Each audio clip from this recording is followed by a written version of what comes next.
नमस्कार दोस्तों, the learner point में आप सभी का स्वागत है। दोस्तों, मैंने आपको पाठ दिया था पढ़ने के लिए 6 भारत की जलवायु कक्षा 11 का।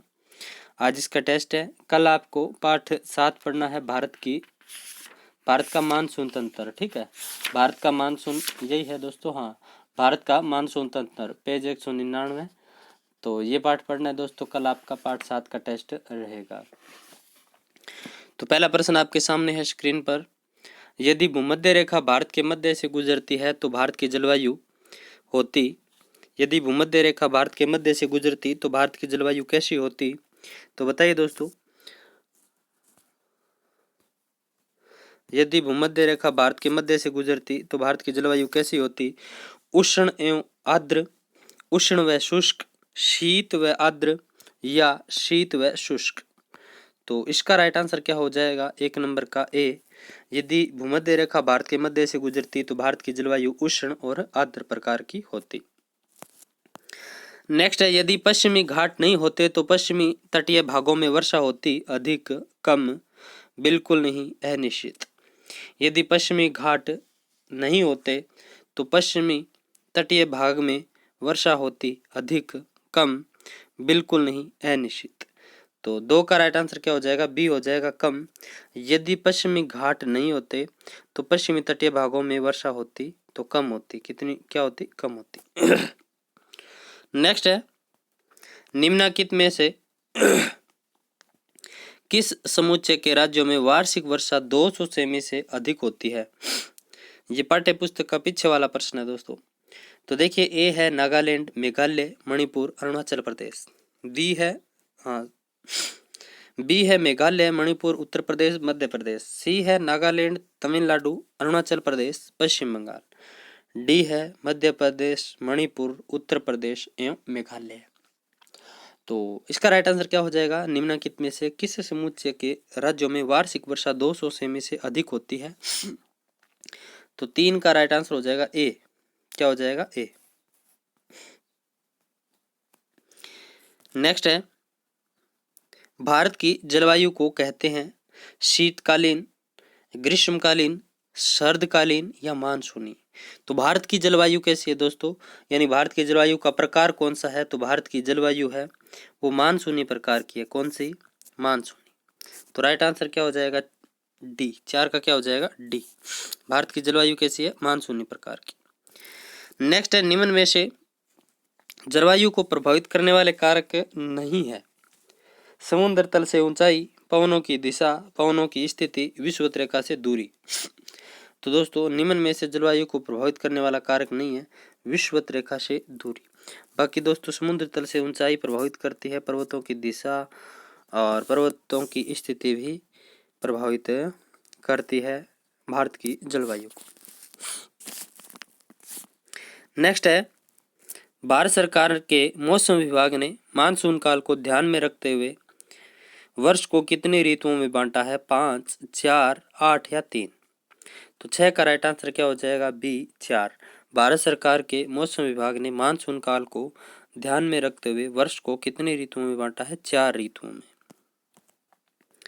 नेक्स्ट है, उत्तर पूर्वी या शीतकालीन मानसून काल में कौन सी ऋतु आती है?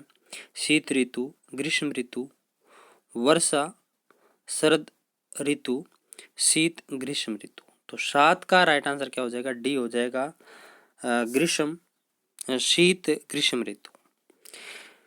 यानी उत्तर पूर्वी या शीतकालीन मानसून काल में कौन सी ऋतु होती है? तो शीत ग्रीष्म ऋतु।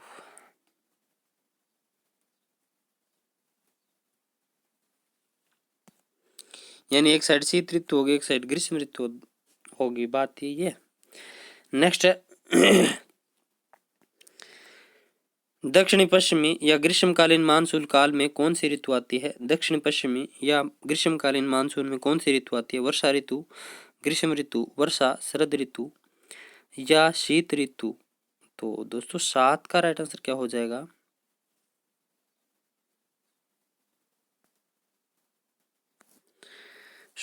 7 का हो जाएगा दोस्तों 8 का, सॉरी, हाँ 8 का हो जाएगा सी, वर्षा शरद ऋतु। वर्षा शरद ऋतु। नेक्स्ट है, शीत ऋतु होती है मध्य जून से मध्य सितंबर, मध्य सितंबर से मध्य दिसंबर, दिसंबर से फरवरी या मार्च से मध्य जून। तो 9 का राइट आंसर हो जाएगा सी, दिसंबर से फरवरी के मध्य दोस्तों शीत ऋतु होती है। नेक्स्ट है ग्रीष्म ऋतु होती है मार्च से मध्य जून, मध्य जून से मध्य सितंबर, मध्य सितंबर से दिसंबर या दिसंबर से फरवरी। तो 10 का राइट आंसर क्या हो जाएगा ए, मार्च से मध्य जून ग्रीष्म ऋतु होती है। नेक्स्ट देखिए दोस्तों, वर्षा ऋतु होती है दिसंबर से फरवरी, मध्य जून से सितंबर, मार्च से मध्य जून, मध्य जून से दिसंबर। तो वर्षा ऋतु कब होती है, इसका राइट आंसर हो जाएगा मध्य जून से मध्य सितंबर के मध्य वर्षा ऋतु होती है। नेक्स्ट है शरद ऋतु होती है मध्य सितंबर से दिसंबर, दिसंबर से फरवरी, मार्च से मध्य जून, मध्य जून से मध्य सितंबर। तो शरद ऋतु का टाइम कब होता है, इसका राइट आंसर हो जाएगा ए, मध्य सितंबर से दिसंबर। नेक्स्ट है मैदानी भाग को पार करने के बाद पौने उत्तर पूर्वी दिशा में चलने लग जाती है, इन पवनों को किस नाम से जाना जाता है। मैदानी भाग को पार करने के बाद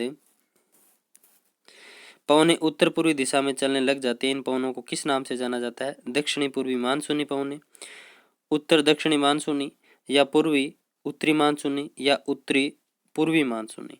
तो 13 का राइट आंसर डी हो जाएगा, उत्तरी पूर्वी मानसून। नेक्स्ट है मानसून का फटना कहते हैं दक्षिणी घनघोर बारिश को, प्रथम घनघोर बारिश को, मानसूनी वर्षा को, या मौसिनरामी वर्षा को। तो बादल का फटना, तो देखिए दोस्तों प्रथम घनघोर वर्षा को बादल का फटना कहते हैं, सॉरी मानसून का फटना कहते हैं। नेक्स्ट है शीत ऋतु में भूमध्य सागर से जन्म लेकर आने वाले चक्रवातों से थोड़ी वृष्टि जम्मू कश्मीर, हिमाचल प्रदेश, पंजाब, हरियाणा, उत्तरांचल, राजस्थान तथा उत्तर प्रदेश में होती है। इसे कौन सी वर्षा कहते हैं, ओलावृष्टि, लू, मावठ, आम की बौछार। तो बहुत सिंपल सा है दोस्तों, ये पीछे आ भी चुका है, शी हो जाएगा मावठ। नेक्स्ट है ग्रीष्म ऋतु में प्राय धूल भरी आंधियां चला करती है, इन गर्म व शुष्क हवाओं को क्या कहते हैं, मावठ, लू, आम की बौछार या ओलावृष्टि। तो बहुत सिंपल है, लू कहते हैं। नेक्स्ट है ग्रीष्म ऋतु में तटीय क्षेत्रों में तथा दक्षिणी भारत में भी पवनों का क्रम जल से स्थल की ओर होने लगता है, अतः दक्षिणी भारत में इस ऋतु में थोड़ी वर्षा हो जाती है। इसे किस नाम से जाना जाता है, अमल वर्षा, आम की बौछार, फूलों की बौछार या मावठ। तो 17 का राइट आंसर क्या हो जाएगा, बी हो जाएगा, आम की बौछार। नेक्स्ट है आम की बौछार को विशेष रूप से कहवा उत्पादक क्षेत्रों में किस नाम से जाना जाता है, अमर वृष्टि, फूलों की बौछार, मानसून का फटना, दक्षिण पश्चिमी मानसून। तो 18 का राइट आंसर हो जाएगा दोस्तों, फूलों की बौछार। नेक्स्ट है दक्षिणी पश्चिम भारत में कुल वार्षिक वर्षा का कितना प्रतिशत भाग वर्षा ऋतु में प्राप्त होता है, 10%, 70%, 90% या 80%। तो दोस्तों इसका राइट आंसर क्या हो जाएगा, 19 का सी, 90%।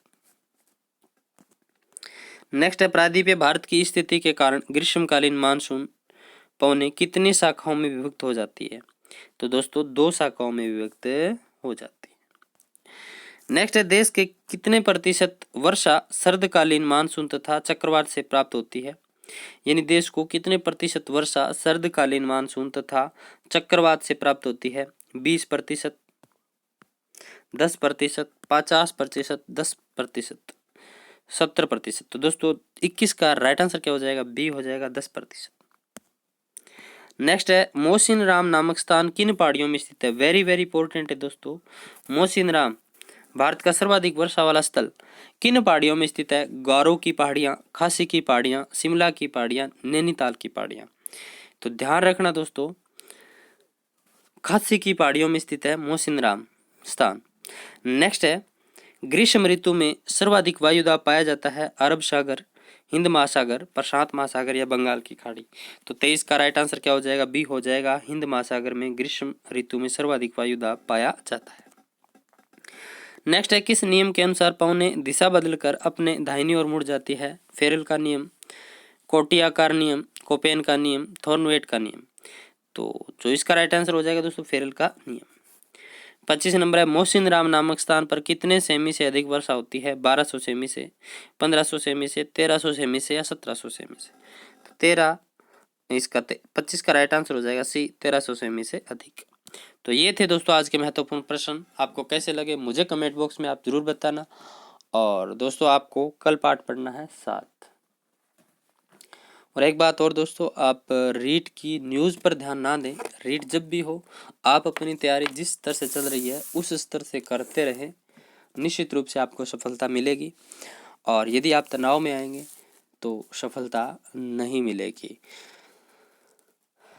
तैयारी के साथ दोस्तों तनाव की स्थिति का कोई लेना देना नहीं होता है, तो तनाव की स्थिति को दूर रखें। आप एक स्तर में तैयारी करते रहें। हर व्यक्ति की व्यक्तिगत भिन्नता होती है और उसी व्यक्तिगत भिन्नता के अनुसार वो तैयारी करता है। बशर्ते आप जो पढ़ रहे हो वो समझ में आपके कितना आता है। रट्टाफिकेशन नहीं चलेगी दोस्तों। सीटेट पैटर्न पर भी पेपर आ सकता है जैसे 2015 में आया था। तो आप कितनी समझ विकसित करते हो, कैसे मैटर को पढ़ते हो, डिपेंड ये करता है। आप कितनी बार पढ़ चुके ये मैटर नहीं करता है। तो आप उस स्तर पर जैसे भी आप पढ़ रहे हैं उस स्तर पर तैयारी करते रहें, तनाव की स्थिति में ना आए। मिलते हैं दोस्तों कल पाठ 7 के साथ।